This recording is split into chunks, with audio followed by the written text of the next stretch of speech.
गणनायकाय गणदैवताय गणाध्यक्षाय धीमहि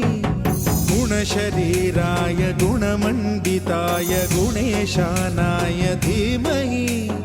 गुणातीताय गुणाधीशाय गुणप्रविष्टाय धीमहि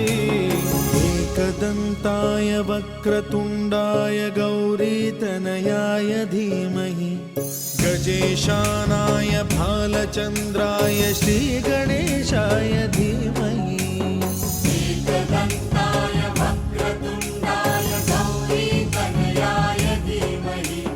गजेशानाय भालचन्द्राय श्रीगणेशाय धीमहि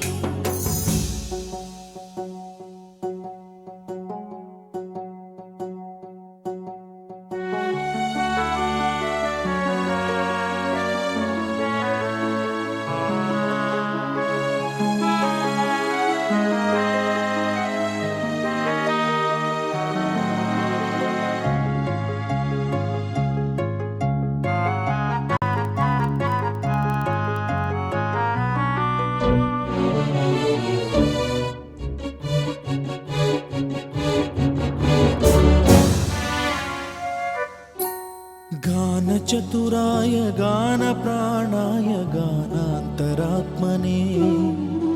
गानोत्सुकाय गानमत्ताय गानोत्सुकमनसे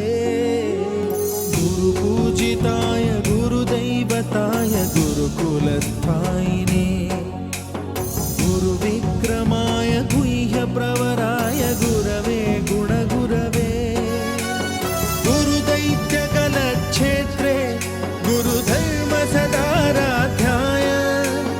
गुरुपुत्रपरित्रात्रे गुरुपाखण्डखण्डकाय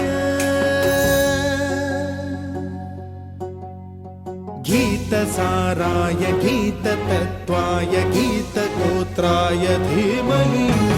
गूढगुल्फाय गन्धमत्ताय गोजयप्रदाय धीमहि गुणातीताय गुणाधीशाय गुणप्रविष्टाय धीमहि एकदन्ताय वक्रतुण्डाय गौरीतनयाय धीमहि गजेशानाय भालचन्द्राय श्रीगणेशाय धीमहि